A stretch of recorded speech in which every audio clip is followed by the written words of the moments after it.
శ్రీమాత్రే నమః. సద్గురు జ్యోతిషాలయం నుండి 2025 సెప్టెంబర్ నెల సంపూర్ణ రాశి ఫలితాలని 12 రాశులకు గోచార గ్రహస్థితులతో సహా ఎలా ఉందో మనం ఇప్పుడు తెలుసుకోబోతున్నాం.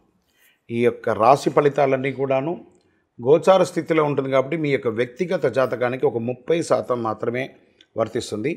మీ యొక్క సంపూర్ణ జాతకం, మీ యొక్క జాతకం తెలుసుకోవాలనుకుంటే మీ యొక్క date of birth, time of బర్త్తో మీ పరిసర ప్రాంతాల్లో ఉన్నటువంటి గురువులను సంప్రదించి మీ జాతకం తెలుసుకోండి. మరి ఈ జాతకం ఈ నెల రాశి ఫలితాలు ఎలా ఉంది అని ఎందుకు తెలుసుకోవాలని చాలామందికి ఒక క్యూరియాసిటీ. నాకు ఈ నెల వ్యాపారం ఎలా ఉంటుంది, ఉద్యోగం ఎలా ఉంటుంది, నాకు చదువు ఎగ్జామ్ రాస్తున్నాను ఎలా ఉంటుంది, నాకు విదేశాలకు వెళ్ళాలి, నాకు వీసా ఉందా, లేకపోతే నాకు రాజకీయంగా ఎలా ఉంది, ఏదో రకమైనటువంటి ప్రశ్నలు. ఇవన్నిటికీ కూడాను అన్ని వర్గాల వారిని దృష్టిలో పెట్టుకొని మనం విశదీకరించి మనం చెప్పబోతున్నాం. ఇందులో మళ్ళీ జ్యోతిష్యం అనేది చాలామంది పాజిటివ్గా తీసుకుంటూ ఉంటారు, నెగిటివ్ కామెంట్స్ కూడా పెడుతుంటారు. వాళ్ళకి కూడా ఒక చిన్న సూచన అండి. దీన్ని చక్కగా మీకు ఉపయోగపడుతుంది. నేను అందుకే చెప్తున్నాను, మీ వ్యక్తిగతంగా 30% మాత్రమే వర్తిస్తుంది. మీ యొక్క వ్యక్తిగత జాతకం వల్లనే సంపూర్ణంగా ఉంటుంది అంటారు. రైట్. కావలసిన వారు మమ్మల్ని సంప్రదించండి, లేదా మీ పరిసర ప్రాంతాల్లో ఉన్నవారిని సంప్రదించండి. ఇక్కడ జ్యోతిష్యం అడిగేటప్పుడు మళ్ళీ చెప్తున్నాను, జ్యోతిష్యం పడుతున్న వర్షానికి ఒక గొడుగు మాత్రమే, కానీ జ్యోతిష్యం జీవితం కాదు. మీరు మిమ్మల్ని నమ్మండి, మీ దైవాన్ని నమ్మండి. శరణమయ్యప్ప. జ్యోతిశాస్త్రరీత్యా ద్వాదశ రాశుల్లో 9వ రాశి అయినటువంటి ధనుసు రాశి మిత్రులారా, మీరు మూలా నక్షత్రం 1, 2, 3, 4 పాదములు, పూర్వాషాఢ నక్షత్రం 1, 2, 3, 4 పాదములు, ఉత్తరాషాఢ మొదటి పాదానికి సంబంధించిన మీరు ధనుసు రాశి వారిగా పరిగణించబడుతున్నారు.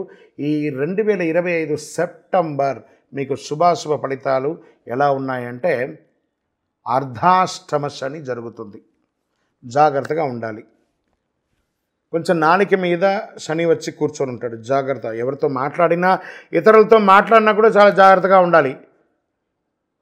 మళ్ళీ చెప్తున్నాను, జాగ్రత్త సుమి. ధనుసు రాశి వాళ్ళందరూ శని భగవానుడి యొక్క ఉచ్చస్థితిలో ఉన్నాడు కాబట్టి. సూర్యుడు సింహంలో మొదటి భాగంలో ఉన్న సెప్టెంబర్ 17 తర్వాత కన్యలో రావడం వల్ల గౌరవం, కెరీర్లో కొత్త అవకాశాలు. బుధుడు కన్యలో బలంగా ఉండడం వల్ల మేధస్సు, విద్యలో శ్రేయస్సు. శుక్రుడు సింహంలో ఉండడం వల్ల ఆధ్యాత్మిక సృజనాత్మకత పెరుగుతుంది. కుజుడు కర్కాటకంలోను, పిదప సింహంలో ఉండడం వల్ల విదేశీయ లాభాలు, కానీ ధన వ్యయం కూడా వచ్చే అవకాశాలు కనబడుతున్నాయి. గురువు మీ రాశి అధిపతి మిథునంలో, భాగస్వామ్యం, వివాహం, వ్యాపార సహకారం ఇవన్నీ కూడా కలిసి వస్తుంది. శని వక్రీకరించి కుటుంబంలోనే సహోదర సందర్భాల్లో చిన్న ఒత్తిడి అవన్నీ వచ్చే అవకాశాలు ఉన్నాయి అర్ధాష్టమ శని వల్ల. రాహుకేతువు మీనంలోను, కన్యలోను ఉండడం వల్ల కుటుంబం, మరి తల్లిదండ్రుల ఆరోగ్యం పట్ల జాగ్రత్త అన్నారు. మరి రియల్ ఎస్టేట్కి ఫస్ట్ ఎత్తగానే ఇక్కడ రియల్ ఎస్టేట్ చెప్పబడుతుంది. భూమి అమ్మకం, కొనుగోలు మధ్య కాస్త జాగ్రత్తగా ఉంటుంది. లాభాలు కూడా వచ్చే అవకాశాలు ఉన్నాయి. షేర్ మార్కెట్ అస్సలు ముట్టుకోకండి. ఈ నెల కాస్త మిశ్రమంగా ఉన్నా కూడా పెట్టుబడులు వద్దు, జాగ్రత్త, నష్టపోయే అవకాశాలు ఉన్నాయి. ఇంకా ఉద్యోగస్తులకి జాగ్రత్త. ఉద్యోగం చేస్తున్న చోట కానీ, ప్రైవేట్ రంగంలో కానీ, ఐటీ సెక్టార్లో కానీ ఈ ఉద్యోగం చేసేవారికి చాలా జాగ్రత్త. ఇది ఏదో మిమ్మల్ని భయపెట్టడానికి కోసం కాదు. కొంత సమయంలో ఉద్యోగం వెళ్ళే అవకాశాలు కూడా ఉంటాయి. జాగ్రత్త పడండి. ప్రభుత్వ ఉద్యోగంలో మీరు చెయ్యని తప్పుకి మీరు అపోహ పొందే అవకాశాలు కూడా ఉన్నాయి. జాగ్రత్త. పై అధికారులతో మాట్లాడేటప్పుడు చాలా జాగ్రత్తగా ఉండండి. మీకంటే కింద స్థాయి ఉద్యోగులతో మాట్లాడేటప్పుడు కాస్త ప్రేమానురాగంతో మాట్లాడండి. ఇవన్నీ కూడా జాగ్రత్త చేయండి. ఉద్యోగంలో స్త్రీ పురుషులు ఎవరైనా కూడా మీకంటూ ఒక సర్కిల్ వేసుకొని లిమిట్ ఉండండి. ఆ లిమిట్ దాటకండి. ఇతరుల గురించి గాసిప్స్ మాట్లాడడం వల్ల అది మీకే నెగిటివ్గా అయ్యే అవకాశాలు ఎక్కువ కనబడుతున్నాయి. గాసిప్స్ని అవాయిడ్ చేయండి. ఇంకా వ్యాపారకి కాస్త మిశ్రమంగా ఉందని చెప్పచ్చు. అన్ని రంగ వ్యాపారస్తులకి మిశ్రమంగా ఉంది. జాగ్రత్త. కొత్త పెట్టుబడులు ఏది కూడా పెట్టకండి. ఇండస్ట్రీస్ కూడా ఉన్నదే జరపండి. కొంచెం ఎలక్ట్రికల్ ప్రాబ్లమ్స్ లేదా పర్మిషన్స్ ఇవన్నీ కూడా మీకు కొంచెం నెగిటివ్గా వచ్చే అవకాశాలు ఉన్నాయి. ప్రభుత్వం నుంచి ఎక్స్పెక్ట్ చేస్తున్నటువంటి పర్మిషన్స్ అంతా కాస్త వాయిదా పడే అవకాశాలు కూడా ఉన్నాయి. జాగ్రత్తగా ఉండండి. ఇంకా రాజకీయ నాయకులకి సమాజంలో క్షేత్రస్థాయిలో వెళ్ళేవాళ్ళు కంపల్సరీ మీ నోరు అదుపులో పెట్టుకోవాలి. మీరు చెప్పకపోయినా మీరు చెప్పినట్టు అపో వచ్చి మీ మీద సోషల్ మీడియాలో వీరంగమయ్యే అవకాశాలు ఉన్నాయి, జాగ్రత్తగా ఉండాలి. బాగా చెప్తున్నాను మళ్ళీ, అన్ని వృత్తుల వారు ఈ నెల జాగ్రత్తగా ఉండాలి. కుటుంబం సంబంధించిన భార్యాభర్తల మధ్య కాస్త సఖ్యత లోపం అవ్వడం, తరచూ ఏదో ఒక వాగ్వివాదాలు జరగడం, జాగ్రత్తగా ఉండండి. కూర్చొని మాట్లాడుకోండి. సంతాన విద్యలో కాస్త స్ట్రెస్ ఉంటుంది. అన్నదమ్ముల మధ్య, అక్కచెల్లెల మధ్య, తల్లిదండ్రుల మధ్య, బంధువుల మధ్య చిరుచిరు ఘర్షణలు అది పెద్దగా మారి లీగల్ ఇష్యూ వరకు అయిపోయే అవకాశాలు ఉంటాయి, జాగ్రత్త. రియల్ ఎస్టేట్ అస్సలు ముట్టుకోకండి ఈ నెల అంతా కూడా. స్త్రీలకు కూడా కాస్త గౌరవ మర్యాదలు తగ్గే అవకాశాలు కనబడుతున్నాయి, జాగ్రత్త పడండి. విదేశాల్లో చదువుతున్న విద్యార్థులకి విపరీతమైనటువంటి స్ట్రెస్. సైన్స్ మేనేజ్మెంట్ చదువుల వాళ్ళకి ఏం చేయాలో తెలియని ఒక అగమ్య గోచరంలో ఉంటారు. ఇవన్నీ సమయానుకూలంగా ఉంటుంది, మళ్ళీ మంచి సమయాలు కూడా రాబోతున్నాయి, డోంట్ వరీ. పోటీ పరీక్షలు రాసేటప్పుడు బాగా కష్టపడి చదవాల్సి ఉంటుంది, అతి కష్టం మీద ఉత్తీర్ణులు అవుతారు. క్రీడాకారులకి జయాపజయాలు మెండుగా ఉన్నాయి. కళాకారులకి, సంగీతం, సినిమా రంగంలో వారికి చాలా స్ట్రెస్. మీకు సినిమా రిలీజ్ అవ్వడం, లేదా కొత్త సినిమా రావడం, లేదంటే ఇంకోటో కళాకారులకు అవకాశాలు రావడం, రాకపోవడం, ఇలాంటివన్నీ బాగా స్ట్రెస్తో కూడిన నెలగా ఉంటుందని కూడా చెప్పచ్చు. తల్లిదండ్రుల ఆరోగ్యం పట్ల జాగ్రత్తగా వహించండి. జీర్ణ సమస్య వచ్చే అవకాశాలు బాగా ఉన్నాయి. నరాల వీక్నెస్, కళ్ళకు సంబంధించిన శస్త్రచికిత్స కానీ, కళ్ళకు చూపించుకోవడం కానీ ఇలా ఉంటుంటుంది. ఆర్థిక లావాదేవీల్లో సంతకాలు పెట్టేటప్పుడు ఒక్కసారికి 4 సార్లు బాగా చదివి సంతకం పెట్టండి, లేకపోతే మీరు చాలా ఇబ్బంది పడే అవకాశాలు ఉన్నాయి. కోర్టు వ్యవహారాల వరకు వెళ్ళే అవకాశాలు ఉన్నాయి. ఆల్రెడీ కోర్టులో కేసు ఉంటే అది జయం కలగకపోగా ఇంకా స్ట్రెస్ పెరిగే అవకాశాలు ఉన్నాయి. జాగ్రత్త అని కూడా చెప్పవచ్చు. ఆస్తి కోర్టు వ్యవహారాల్లో కూడా జాగ్రత్త అని చెప్పచ్చు. అదృష్ట రంగులు పసుపు మరియు నారింజ కలర్ మీకు చాలా కలిసి వస్తుంది. అదృష్ట దిశ తూర్పు అని కూడా చెప్పచ్చు. మంచి రోజులు 3, 10, 17, 23 అని కూడా చెప్పచ్చు.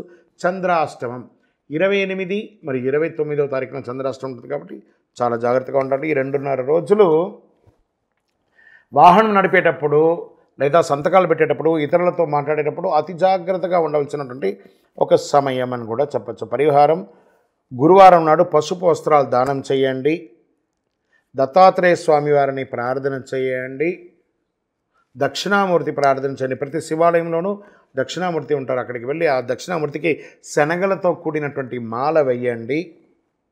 శనగలు నానబెట్టి 108గా గుచ్చి ఒక మాల వేయండి శనగలతో. విద్యార్థులకి పుస్తకాలు, పెన్ను అలాంటివి దానం ఇవ్వండి. ఆవులకి ఆకుకూరలు అలాంటివి అన్నీ కూడా ఇవ్వండి. ఓం బృహస్పతయే నమః 108 సార్లు చెప్పండి. ఓం దక్షిణామూర్తే నమః అనే మంత్రాన్ని 108 సార్లు చెప్పండి. చాలా విశేషంగా మీరు పొందుతారు. ఇంకనూ మీ యొక్క ఇష్టదైవం, కులదైవం లేదా ఈ యొక్క దక్షిణామూర్తి దేవాలయంలో, దక్షిణామూర్తి దేవాలయం లేదండి మా పరిసర ప్రాంతాల్లో అయితే శివాలయానికి వెళ్ళండి. శివాలయంలోకి వెళ్ళి ఈ యొక్క స్వామివారిని ప్రార్థన చేసుకుంటూ మీ వయసు సంఖ్య ఎంత ఉందో అన్ని దీపాలు వెలిగించండి. ఇంకనూ మా దోషాలన్నీ తొలగి ఆనందంగా ఉండడానికి ఏమైనా పరిహారం ఉందా అంటే, చక్కటి పరిహారంగా అతి శక్తివంతమైనటువంటి 48 రోజులు పూజ చేసినటువంటి కరుంగాలి మాలను, చండీ సుదర్శన ఉపాసన అంతా కూడా చేసినటువంటి మాలను ధరించండి. సకల దోషాలు తొలగుతుంది, ఆనందంగా ఉంటారు, ఐశ్వర్యంగా ఉంటారు. ఏ విధమైనటువంటి నెగిటివ్ ఉన్నా కూడా పోతుంది. కావలసిన వారు కింద నంబర్కి సంప్రదించండి. మా జాతకం మీ దగ్గర తెలుసుకోవాలనుకుంటున్నాను గురుగారు అంటే, మీ యొక్క పేరు, date of birth, time of birth, place of birth WhatsApp చేయండి. మా అడ్మిన్స్ మీకు రిప్లై ఇస్తారు. విజయవస్తు. ఈ సంవత్సరం 2025 సెప్టెంబర్ 7వ తారీఖున సంపూర్ణ చంద్రగ్రహణం వచ్చింది. మరి ఈ యొక్క చంద్రగ్రహణ సమయంలో మనం ఏం చేయాలి, చేయకూడదు, ఈ చంద్రగ్రహణం అంటే ఏంటి, ఏ రాశి మీద వచ్చింది, ఏ విధమైనటువంటి ఫలితాలు ఉంటాయి, ఏ విధమైనటువంటి పరిహారాలు చేసుకోవాలో ముందు మనం చంద్రగ్రహణం గురించి తెలుసుకుంటాం. చంద్రగ్రహణం అంటే ఏంటి, అసలు వైదిక జ్యోతిష్ శాస్త్రంలో దీని గురించి ఏం చెప్పారు, ఖగోళ శాస్త్రంలో ఏం చెప్పారు.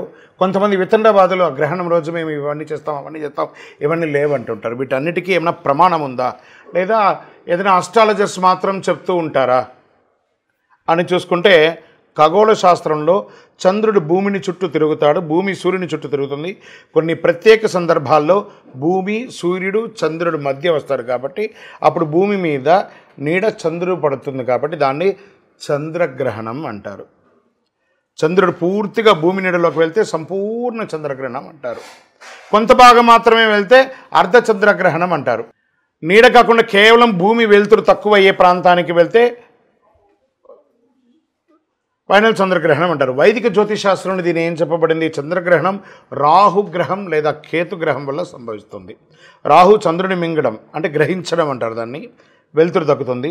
చంద్రుడు మనసు భావోద్వేగాలు వీటి మీద కూర్చుంటారు కాబట్టి చంద్రగ్రహణ సమయంలో చాలా ప్రభావితాలు ఉంటాయని చెప్తారు. సరే, ఈ చంద్రగ్రహణం వచ్చినప్పుడు మనం ఏం చేయాలి, ఏమి చేయకూడదు? ఆహార పానీయాలన్నీ కూడా మానేయాలన్నమాట. సూక్ష్మక్రియలు ఎక్కువ అవుతూ ఉంటాయి కాబట్టి ఆ సమయంలో ఆహారం మానేస్తే చాలా మంచిది అంటారు. మంత్రజపం ఈ సమయంలో ఉన్నటువంటి ఒక ఆధ్యాత్మికంగా ఎవిడెన్స్ ఏమంటే, మీకు ఏదైనా ఉపదేశం ఉంటే ఆ మంత్రాన్ని లేదా ఏదో ఒక దైవ మంత్రాన్ని ఒక్కసారి చెప్తే 1 కోటి సారి చేసినంత ఫలితం అని అంటారు. ఇంకా పారే జలంలో కానీ లేదా చెరువులో కానీ ఒక దీంట్లో కూర్చొని అందులో గొంతు వరకు నిలబడి కూడా చక్కగా జపం చేస్తే ఇంకా విశేషం అంటారు. గ్రహణం తర్వాత తల స్నానం చేయడం, ఇల్లంతా కడిగి శుభ్రం చేసుకొని చక్కగా దీపారాధన చేయడం, భోజనాది కార్యక్రమాలు చేయడం అంటారు. వైదిక జ్యోతిషాస్త్ర ప్రకారం ఎప్పుడు వచ్చింది గ్రహణం, ఎన్ని గంటలకు వస్తుంది, ఎన్ని గంటలకు పడుతుంది, ఎన్ని గంటలకు వదులుతుంది అనేది మనం చూస్తాం. సెప్టెంబర్ 7 రాత్రి 9:58 గ్రహణమే ప్రారంభమైపోతుంది. దానికి ఒక 2-3 గంటల ముందే గ్రహణ శూల స్టార్ట్ అవుతుంది. అదే సమయంలో గ్రహణం సెప్టెంబర్ 8న తెల్లవారుజామున 1:26 ముగుస్తుంది. ఈ చంద్రగ్రహణ ప్రభావం 3:29 ఉంటుంది. ఈ చంద్రగ్రహణానికి ముందు ఒక 6 గంటలు, తర్వాత ఒక 4-5 గంటలు కూడాను కొంచెం జాగ్రత్తగా ఉండాల్సిన సమయం అంటారు. ఖగోళ ఆధార ప్రకారం చంద్రగ్రహణం శతభిష నక్షత్రంలో జరుగుతుంది. ఇది రాహు ఆధిపత్యం కలిగినటువంటి రాశి.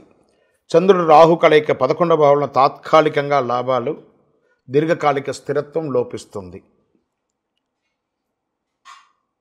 సూర్యుడి కేతు కలయిక 5వ భావంలో ఉండడం వల్ల చిన్న చిన్న అపార్థాలు కుటుంబంలో ఏర్పడుతుంది.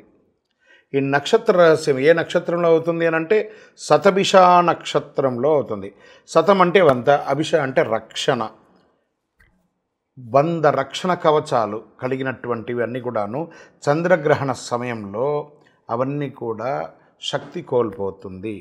చంద్రగ్రహణ సమయంలో చంద్రుడు మనసు జలతత్వం, రాహుకేతు మాయ కర్మబంధం ఇలా ఉంటుందన్నమాట.